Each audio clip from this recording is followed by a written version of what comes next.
A single disrespectful act resulted in a nationwide defend justice by subscribing now. Strong narratives that motivate alteration. It was a hot afternoon in Jackson. The type of Mississippi where the air feels burdensome and tempers are as fiery as the well-known pavement judge Evelyn Ross' poise and a keen mind were what propelled coming home in her silver sedan from a community outreach incident. Her vehicle had a little break-in. She hadn't had the rear tail light opportunity to correct, however it was this small defect. That attracted Officer Blue lights flashing on Brent Harper. She showed up in Evelyn's rearview mirror, pulled to the side of the road calmly. Her hands were clearly resting on the years of experience behind the wheel told her to remain calm. But as the policeman, as she got closer to her car, she saw his. Not only was stride authoritative, but it was aggressive registration. And licensing Harper did not bark in greeting. Explanation. There was a hint of abrasiveness in his tone. Evelyn was alerted, so she gave him her documents without saying anything, choosing to watch for him to clarify the cause of the stop. Harper gazed for a moment at her license. Moment, his eyes narrowing. You reside in this neighborhood? He asked, his voice filled with suspicion. Yes, I do. Evan responded equally, refusing to be rattled. Is there an issue, officer? Harper's lips twitched into a smile, tail lights busted looks. You're overdue for maintenance. That's a ticket. EVN took a measured breath. I didn't realize it was that obvious. I appreciate you bringing it out. Are we completed? But Harper wasn't prepared to allow. That kind of mentality won't assist you. What is someone like you doing? He snapped.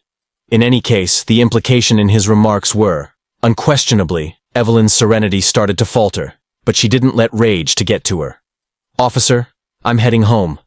If you don't have any further inquiries, I'd be grateful. Harper, who had my license back, moved closer. You folks are leaning into the window. Always believe you can talk your way out of a problem. The words hung in your head, don't you? Like a slap in the air. Evelyn's hold on the excuse me, but the steering wheel tightened, remarked in a harsh tone, now looking him in the eye. Head, it was stunning what transpired next. And bizarre, in a moment of unbridled annoyance, Harper spat in. The warm, disgusting act stunned her face. Evelyn into time seemed to stop in quiet as her countenance changed as she cleaned her cheek, moving from incredulity to something far more deep. Settle the peaceful moment. Yet the Evelyn didn't feel the crushing, strained cry or scream. She just grabbed for she cleaned her face with a handkerchief from her handbag. Clean. And the voice was uncannily serene. Officer, do you know who I am? Harper. Harper smirked, but only slightly. If it matters. Evelyn opened her a little vehicle door and emerged her stature. Despite her normal height, she nonetheless towers height, standing only a few inches away. She said something that would change the course of both their judge Evelyn Ross here, and you've just made your biggest error to date. Harper's career was devoid of color. Face as the burden of her title became less heavy but it wasn't a long encounter. Evelyn looked him in the eyes from it, serene exterior that hardly hides the storm. You ought to contact your manager. We won't be departing until this is recorded. Harper stumbled and was caught between his rising panic and his ego. For the first time in his professional life, he became aware that he had no influence over the circumstances that occurred on that roadside. Would the ripple extend well past the broken tail? The following steps are to use severe and light language.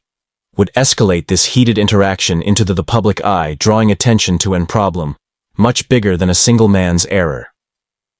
The quiet that ensued after Judge Evelyn Ross's proclamation was Harper, the deafening officer. His once confident posture now appeared wobbly, eyes darting about as if looking for an. Evelyn didn't flinch. Instead, she stood, solid, with a commanding presence that, as opposed to the officer's stumbling. Harper stated that your manner is bluffing. But Evelyn? His voice lacked conviction. Didn't bother to respond, so she quietly took out her phone and made a call to number. Harper uncomfortably observed as she shifted aside. Her voice, as she spoke, she was precise and professional. This is Judge Evelyn Ross, the receiver. Require the dispatch of an officer supervisor. Tell me location right away. There has been an identity that needs documentation of her speech. So Harper confidently started to perspire. Wasn't a normal citizen's defiance. This individual was familiar with the system. someone who was skilled at holding him responsible. A squad car arrived minutes later, lights that flashed a seasoned. The sergeant emerged with a mixture of bewilderment and anxiety as he absorbed. The Harper moved right away toward the situation. Evelyn's voice, however, broke through like a blade. "Sergeant, I advise you to hear from me." The sergeant paused at first, then nodded. "With all due respect, ma'am, what appears to be the problem?" Evelyn described what happened in. She described each in detail, her voice steady. Time between the first stop and the officers. Disgusting act, the Sant's face changed from neutrality in the workplace to make discomfort while he listened to her. Completed, there was no possibility of her as Harper. The sergeant's account authentic? Inquired, in a tone tinged with. Harper stammered over his words in shock. She wasn't cooperating, so I didn't. Evelyn cut her off like a piece of steel. Unwilling to cooperate, I gave you my license. And registration without objecting, carefully responded. To your inquiries about what you did was a flagrant disrespectful conduct, stemming from prejudice and misuse of power. The sergeant let out a long breath, recognizing the seriousness of the. He turned to Harper and handed up the situation. Your gun and badge. What Harper said in his voice now. You're taking her word for it, rising. I look at the sergeant. Hardened. Picking sides isn't the point. Harper. This has to do with unworthy behavior of the officer you're assigned to pending administrative leave examination. Anger filled Harper's face, and shame when he grudgingly gave over his rifle and badge. His serene gaze never abandoned him. You're going to hear from my lawyer, he whispered. But the words, hollow heard. Evelyn turned to the sergeant. I'm going to submit an official. I hope this complaint will be resolved. Accordingly, the Sant said, Yes, ma'am. His courteous tone will be the same as the A's. The squad car drove off. A humiliated, finally, Harper in the back seat. Evelyn gave herself a chance to catch her breath. Knew that this was far from done. This day's events would spark a conflagration she hadn't expected. But she also understood that this wasn't solely about her, was about a framework that permitted individuals to like Harper to prosper. The roadside altercation that went undetected was just the start of what transpired next. Judge Evelyn Ross would be she is being forced by national spotlight to balance her obligations and her personal integrity. To pursue justice by the following day, though the situation had already started to take. Evelyn had not planned to live her own life, for the conflict to transcend the police report, but a station employee gave a local journalist access to the story. It was impossible to read the headline. Regarding the police officer who was suspended after spitting on a conspicuous judge, Evelyn's house phone rang. Reporters sought statements incessantly. Colleagues showed shock and encouragement. Leaders in the community called to talk about. Even her courtroom schedule was a tactic, thrown into disarray when news teams assembled. Outside, the courthouse for a proud woman, herself on professionalism and privacy. This unexpected surge in interest was, by lunchtime, the tale had become startling. The video was released by national media outlets, a cell phone used by a bystander to record. The EVN's declaration that she was a judge had gone viral, with social media awash with comments. Media, from indignation at the officer's actions to show appreciation for Evelyn's. EVN sat at her kitchen table with poise. Looking through her, stranger's phone messages flooded in.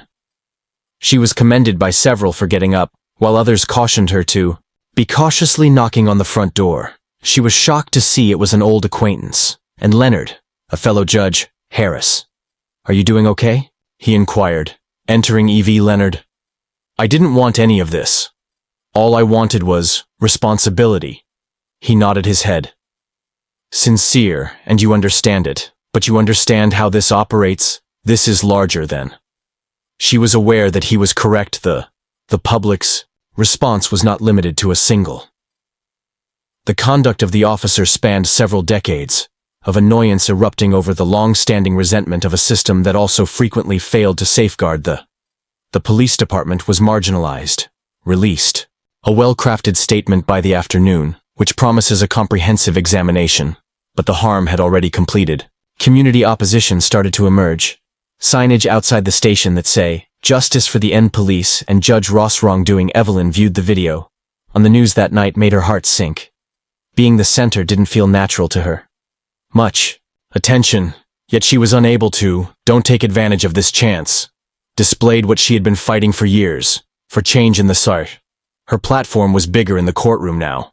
The officers' union released more than ever before. Their own declaration, referring to the premature suspension in defense, Harper's behavior because of increased Evelyn couldn't help but laugh under tension. Hatred was never excused by stress, and it never. A few days later, Evie would get a. It was an unexpected call from a young Tasha, a lady who identified herself as Tasha, Harper's former co-worker, sounded anxious, but decided, I'm not sure if this will assistance she started, but I collaborated with him. For, I've seen a lot of him during the past 2 years, grievances in the past, he consistently handled to sift them beneath the carpets. Evelyn paid close attention to Tasha's detailed instances of wrongdoing.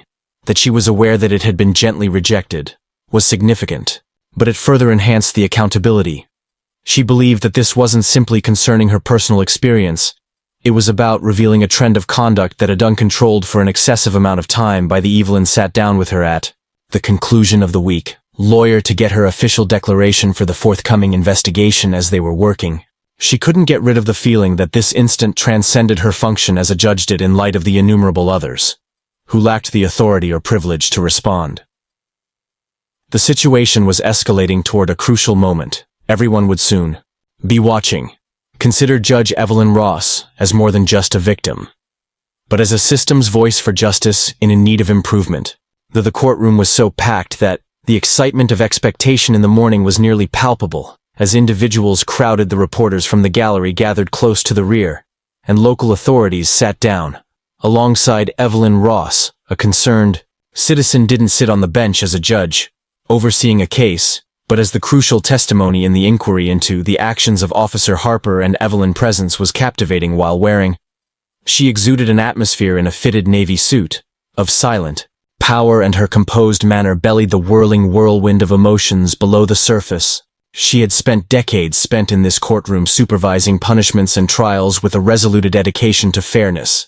Yet now she was, however, across the bench, she integrity in the face of the intense scrutiny of public examination. The investigators' panel was composed of law enforcement and legal professionals. The hearing was brought to order by officials. Officer Harper sat with his back to one side. His legal counsel's statement fluctuated between discomfort and defiance. As the proceedings started, with Evelyn's lawyer being the first to talk, describing the case's facts in careful attention to detail.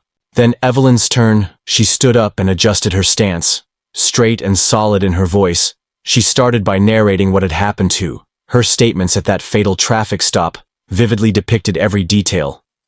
The burden of truth is layered on top of not only were the acts disrespectful, Evelyn said, her eyes fixed on them, were representative of a legal culture. Enforcement that permits such conduct to continue without. The courtroom hovered over her as a consequence. Evelyn's testimony wasn't entirely, simply, about her experience, which involved, as she mentioned, a larger systemic failing. The innumerable instances she had witnessed in her professional situations in which misbehavior has been ignored, in situations where responsibility had essentially been a blank. Harper's lawyer made an effort to, would you say that Judge Ross discredits her? Your authority position affected how you view the meet the gaze of Evelyn reduced my standing, didn't affect my perception of what he did, and those were evident to all those in attendance. The lawyer pressed them more. Do you feel that your position as a judge has increased the response of the people to this? Evelyn leaned forward a little in the event. Her tone is calm but forceful, so this isn't concerning my standing, it concerns his behavior. The point is that, if I had been a judge, the result could have been quite dissimilar, and that's precisely the issue. Gasps echoed throughout the gallery, but Evie's remarks were unflinching. Served as a clear reminder of the advantages, even in a brief moment of vulnerability, and that privilege was that strengthened her will to fight.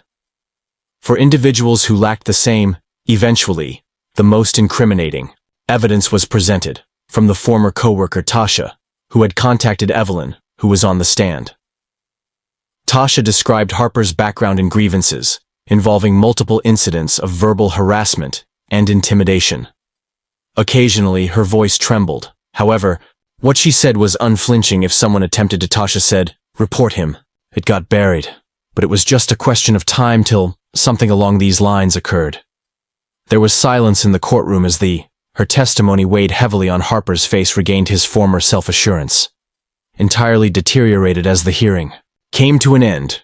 When Evelyn finished speaking, she said, "I rose." She rose from her chair and spoke to the panel. "To be clear, this is about more than just me. Regarding a system that enables cops to him to work without worrying about. As a result, I am not standing here now as a judge, but as an individual requesting responsibility. If we don't hold individuals, Officer Harper was in charge at the time. What message do we want to convey to her voice sent a gentle message to communities. Power that astonished everyone in the room. Even the investigators appeared to be silent. They made notes while moving and nodding. Harper fixed his gaze on the table before him, averting her eyes and listening, concluded, and Evelyn emerged into airporters with a sea of cameras and microphones, yelled, "Inquiries." But she held up a hand, indicating that she just had one thing to say. "I hope that this is the first day of genuine responsibility, not simply for one officer, but for an essential system. Better. This is beyond justice." Change is the theme. As Evelyn left, she was unable to get off the courthouse steps, but are aware of the extensive effects of she would say. But one thing stood out. The battle was definitely not over. The days after the hearing signaled a significant change in the public conversation. The video of Evelyn's finalized powerful testimony that proliferated like wildfire on all media channels, inspiring communities well beyond Jackson. Social media in Mississippi was ablaze. Use hashtags such as Justice for All and #reform at this time when the public data that contributed to the systemic law amendments are required. Execution of Evelyn's life, once formerly private, had turned into a flurry of meetings, interviews, and the general public. Invitations to appearances came pouring in from institutions, academic institutions, and civil. Only a few rights groups were approved by her. Deciding to prioritize change that can be implemented, instead of going into the media spectacle 1 week following the EVN hearing, got a surprise ed call from Lisa Grant, the chief superintendent, recently appointed police chief. Department Grant was well known for her resolve and progressive beliefs to restore confidence between law enforcement, as well as the Ross Grant, a community judge, started. I begin by offering an apology on behalf of the department. What transpired with you wasn't acceptable. But more significantly, I want your assist, Evelyn, who listened with interest, but Grant is cautious. Continuing, we want a thorough revision of our oversight and training initiatives, regulations, and our internal culture. Can't do it by yourself, would you think? Speaking with us about these, Evelyn was caught off guard by the desire for revisions. For many years, she had pushed for shift in the bench's decision-making and suggestions, but this was a chance to affect the system. Immediately following a pause, she answered, "If this must be done, so we will. I want more than a publicity stunt. Real commitments." Grant, "You have my word on accountability," said that the partnership started about. Evelyn collaborated with Grant right away, and a varied group of civic leaders, law enforcement, and legal professionals, officers, will create a structure for reform they put in place more rigorously. Supervision of officer behavior is required. Instruction in de-escalation, and a zero policy of tolerance for bias-related events in the interim. While Officer Harper's case proceeded with the internal inquiry, validated Tasha's statements of earlier grievances that resulted in his termination. Civil charges were filed, and Harper's name turned into a warning. Evelyn's work in the department did not end there. She initiated a nonprofit group dedicated to giving victims of police misbehavior, especially those in underserved communities. The initiative, aptly called the Equal Justice Movement, turned into a beacon for many people who had long felt. Months later, silent at the Evelyn's debut event for the organization, spoke to a crowded. Her remarks in the auditorium were restrained, but strong. Her voice as resolute as it had been in the "We're in the courtroom today because we have faith in something bigger. Then fairness is something we believe in. Honor. And in the strength of. There is no shift in accountability overnight. But it begins with A few seconds, such in these times when we decline to remain. The audience went silent before erupting in cheers. However, Evelyn's eyes remained steady and focused. She knew the route for the upcoming operation would be lengthy, full with obstacles and difficulties. But she was also aware that it was worth every step. While the throng scattered, a shy woman approached Evelyn, holding a notebook close to her chest. However, her eyes were brimming with Judge Ross's decision. She said, voice quivering, "I'd want to thank you a little because I'm in order to fight. I'm applying to law school, seeking justice." Just like you made Evelyn smile, and her heart grew. With people like you are needed in the fight for pride. Keep going, never let anyone, she said, tell you that there is nothing you can do. When Evelyn got home that evening, she gave herself a unique opportunity to. In retrospect, the trip had been exhausting. However, it had also changed her. Had taken a personal humiliation moment and transformed it into a campaign for shift. If you think that the power of responsibility and the significance of justice, please share this narrative. Let it to remind you that, when utilized bravely, one voice can light a fire for together. We can create a system that respects justice, dignity,